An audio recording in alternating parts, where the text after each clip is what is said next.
안녕하십니까. 엑스텐 방송 시간입니다. 시황 알아보겠고요. 그 다음에 운용을 하다 보면 믿고 계속 꾸준하게 가져왔던 종목이 한번 주가가 크게 올라준다. 그러면 진짜 기분이 좋습니다. 어제 그런 일이 일어났습니다. 여러분, 제가 그동안 버티볼딩스 굉장히 말씀 많이 드렸고, 저희 연초 10개 뽑은 중에 버티볼딩스 들어가 있습니다. 그래서 그게 어제 우리나라로 치면 거의 상한가 수준으로 올라와서 한번 실적하고 기업 분석 해보도록 하겠습니다.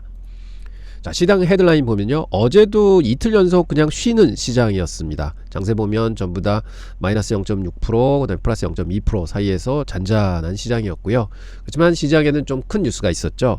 첫째는 고용지표가 시장을 놀라게 했습니다. 시장의 예상과 달리 노동시장은 여전히 뜨겁다 하는 게 나왔는데요, 이번 달 고용은 무려 13만 명 증가한 것으로 집계됐습니다. 이는 1년 만에 가장 강력한 성장세로요, 시장의 예상치를 크게 상회했습니다. 실업률 또한 4.3%로 하락하여서 안정적인 모습을 보여주고 있는 상황입니다. 이러한 데이터는 경제가 식어가고 있다는 우리의 우려를 불식시키는, 즉 여전히 노동 수요가 견조하다 하는 걸 보여주고 있습니다. 뜨거운 노동시장 데이터는 즉각적으로 정책 전망에 영향을 미쳤습니다. 첫째, 연준의 금리 정책입니다. 견고한 고용지표는 연준이 당분간 금리를 인하지 않고 동결 상태를 유지할 명분을 강화해주고 있습니다. 둘째, 채권시장의 반응입니다. 금리 인하 기대감이 후퇴하면서 국채금리는 올랐습니다. 특히 통화정책에 민감한 2년 만기 국채 수익률이 급등했고요. 이는 10월 29일 이후 최대 1일 상승폭을 기록하게 됐습니다. 시장은 이제 더 높은 금리가 더 오래 지속될 가능성을 가격에 반영하고 있는 상황입니다. 고용 증가의 내용을 들여다보면 흥미로운 점이 발견이 됩니다. 이번 성장은 기술주나 제조 분야가 아니고요, 경기 상황과는 전혀 상관이 없는, 즉 필수 섹터에서 집중이 됐습니다. 구체적으로 헬스케어, 가정보건보조, 그리고 주거 요양 서비스 분야에서 고용이 두드러졌습니다. 이는 경제 사이클의 변동성에도 불구하고 인구 구조의 변화 등으로 인해서 구조적으로 성장할 수밖에 없는 방어적 섹터들이 고용시장을 지탱하고 있음을 보여주는 것이죠.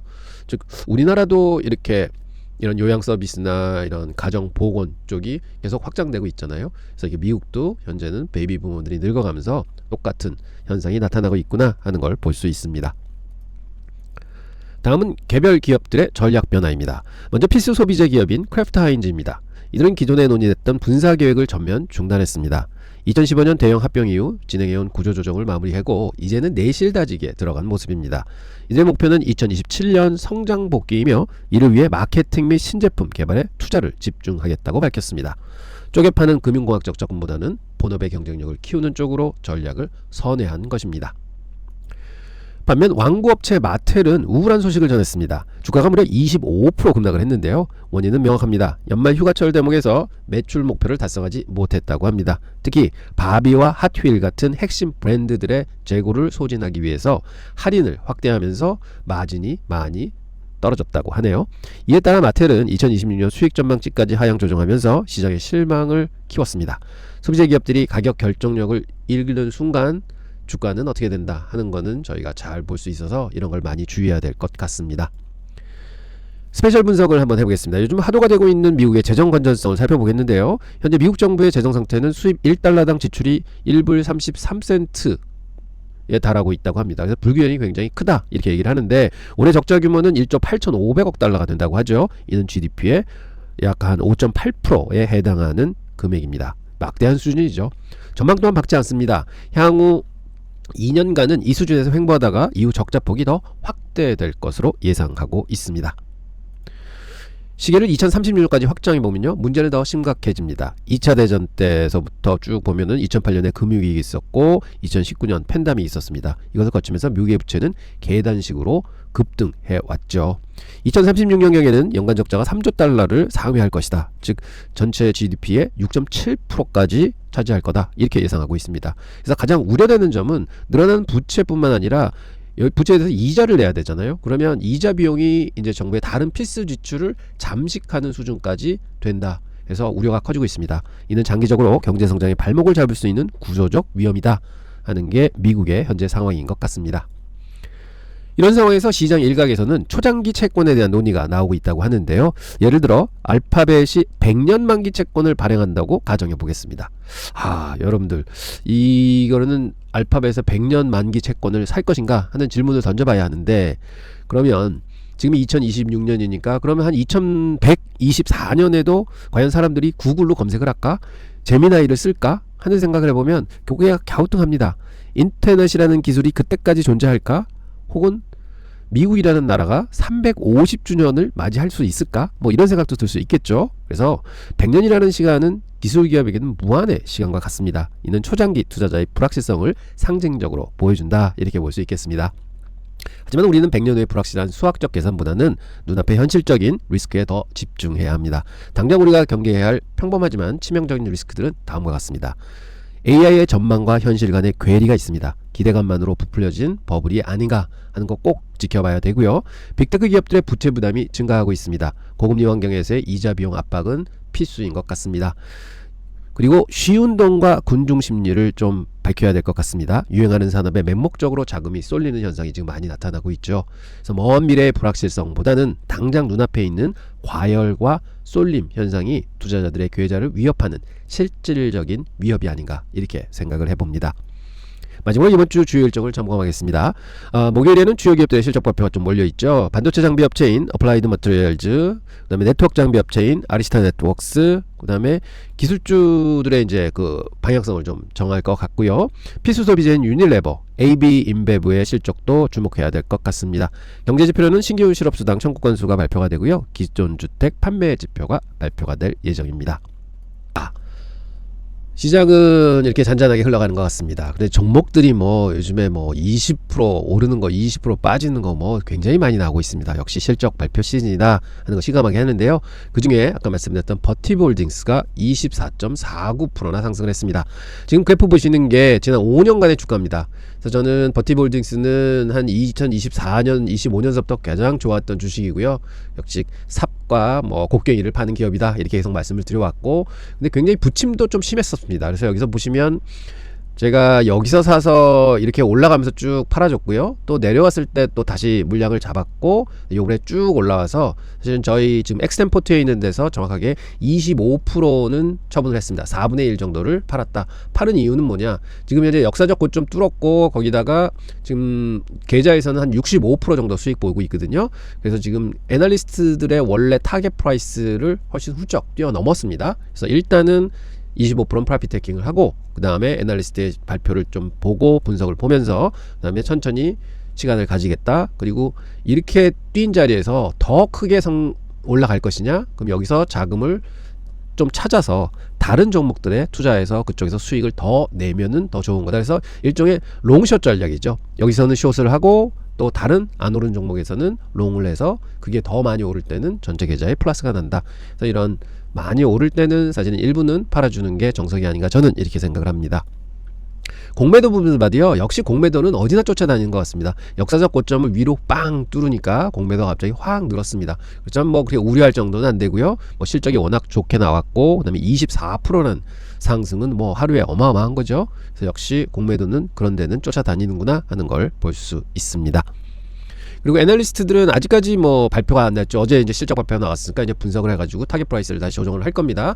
근데 현재는 248불에 버티브 어제 종가가 나왔고요. 프라이스 타겟 하이는 280불에 자리를 하고 있습니다. 그래서 뭐 한 30불밖에 안 남은 건 거죠. 그 다음에 프라이스 로우가 147불에 놓여 있었고요. 그래서 한번 실적 집계가 되면은 다시 이 좌표가 바뀔 겁니다. 그때 다시 한번 말씀드리도록 하겠습니다. 자, AI 시대의 가장 확실한 수혜자라고 계속 말씀드렸던 버티브 홀딩스입니다. 여기에 대한 투자 분석을 한번 해보도록 하겠습니다. 엔비디아가 AI 두뇌라면 버티브는 그 두뇌가 숨 쉴 수 있게 하는 심장과 폐라고 말씀을 드려왔습니다. 지금부터 버티브의 놀라운 실적과 향후 투자 전략에 대해서 말씀드리도록 하겠습니다. 결론부터 말씀드리면 시장은 열광했습니다. 실적 발표 직후 주가는 하루 만에 24.5% 급등했고 신고가인 248달러를 기록했습니다. 단순히 기대감 때문이 아닙니다. AI 데이터 센터 붐이 막연한 기대가 아니라는 것을 실제로 기업의 통장에 막대한 수익이 찍히는 걸로써 증명을 하고 있습니다. 말 그대로 기대가 현실이 된 순간이었습니다. 숫자로 증명된 성적표를 보시겠습니다. 4분기 매출은 28억 8천만 달러, 전년 대비해서 약 23% 성장을 했고요. 회사의 목표치를 2억 달러나 초과 달성했습니다. 더 놀라운 것은 수익성입니다. 조정 EPS는 전년 대비 77% 폭증했고요. 영업이익률은 21.5%까지 치솟았습니다. 매출 성장과 이익 개선이 동시에 일어나는 완벽한 실적이었다, 이렇게 말씀드립니다. 이러한 성장은 특정 지역에 국한되지 않았습니다. 미주 지역이 25% 성장, 유럽 및 중동이 33% 성장, 아시아 태평양 지역도 27% 성장을 했습니다. 전 세계가 지금 AI 데이터 센터를 짓느라 공사 중이라는 뜻이기도 합니다. 미국만의 유행이 아닌 글로벌 메가 트렌드임을 확인할 수 있는 상황입니다. 투자로서 가장 가슴 뛰는 지표로 바로 주문 잔고입니다. 4분기 신규 주문이 전년 동기 대비해서 무려 252% 폭증을 했고요. 북투비일 비율이 2.9배라고 합니다. 이건 무슨 말이냐? 물건을 하나 팔 때마다 주문이 3개씩 더 들어온다는 얘기입니다. 뭐 대단한 거죠. 그래서 이미 향후 2, 3분기 일감은 완전히 확보한 상태다, 이렇게 볼 수 있겠습니다. 시장을 정말 놀라게 한 것은 2026년 전망치였습니다. 회사는 2026년 매출이 135억 달러에 이를 것으로 내다봤습니다. 이는 2025년 대비해서 44%나 성장한다는 뜻입니다. AI 데이터 센터 투자가 일시적인 유행이 아니라 2026년에는 판이 더 커진다는 것을 경영진이 확신하고 있는 것입니다. 도대체 무엇을 팔기에 이렇게 잘 나갈까요? 핵심은 열 관리입니다. 엔비디아의 최신 칩은 개당 1200W의 열을 뿜어냅니다. 이걸 시키지 못하면 AI는 멈춥니다. 그래서 이제는 공기로는 시킬 수 없고요. 버티브의 액체 냉각 기술이 이제는 선택이 아닌 데이터 센터의 생존 필수제로 전환이 됐습니다.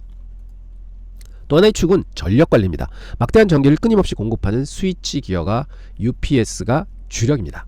특히 2026년에는 고전력 AI 서버를 위한 800V DC 시스템도 출시할 예정입니다. 인프라 업그레이드 수요가 폭발할 수밖에 없는 구조라고 할 수 있겠습니다. 경쟁사도 있지만 왜 버티브 홀딩스일까요? 슈나이더나 이튼과 달리 버티브는 오직 데이터 센터에만 집중하는 퓨어 플레이어입니다. 엔비디아 칩 출시 일정에 맞춰서 신제품을 내놓을 수 있는 유일한 파트너인 셈이죠. 이미 규모의 경제를 달성해 21%가 넘는 높은 이익률을 확보하고 있습니다. 주가가 많이 올랐으나 비싸 보일 수 있습니다.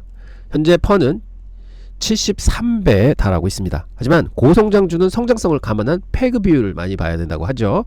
현재 연평균 40% 이상 성장하는 기업으로 치면은 패그 수준은 1.5배에서 1.8배 수준이다, 이렇게 말씀드려서 거품은 아니고 현재는 합리적 프리미엄 구간에 있다, 이렇게 말씀드릴 수가 있습니다. 그래서 제가 가지고 있는 포트의 전체 가지고 있는 물량의 25%를 매각을 했습니다 하는 게 이제 적정 밸류에 왔다고 저는 생각을 하고 있습니다.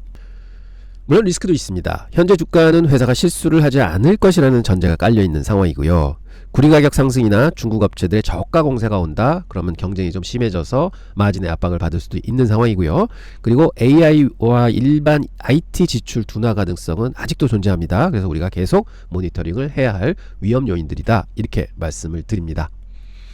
종합적인 투자 의견은 매수입니다. 별점은 5점 만점에 4개 정도 주고 있고요. 그래서 버티브는 AI 시대의 곡괭이와 청바지를 파는 기업이다, 계속 말씀드리고 있고요. 지금은 밸류에이션 부담보다는 앞으로의 성장성, 탁월한 실행력에 더 높은 점수를 줘야 되지 않는가, 이렇게 생각을 합니다. 그래서 최소 2, 3년 앞을 내다보시면은 이 회사는 차곡차곡 성장할 회사다, 이렇게 보고 있습니다. 그래서 포트에는 꼭 가져가셔야 되는 종목이다, 이렇게 말씀을 드립니다. 마지막으로 드리고 싶은 말씀은요, AI 혁명이 이제 막 시작됐습니다. 시장에는 뭐 버블이다 하는 얘기가 많지만 결국은 버블은요, 터지기 전까지 계속 상승합니다. 버티브는 그 혁명의 기반 시설을 만드는 회사입니다. 주가가 올랐다고 조급해 하지 마십시오. 기회는 반드시 다시 옵니다. 긴 호흡으로 함께 하시면 결국 큰 수익 내실 수 있을 것 같습니다. 오늘은 여기서 방송을 마치겠고요. 내일은 더 좋은 영상 가지고 여러분들 찾아뵙도록 하겠습니다. 감사합니다.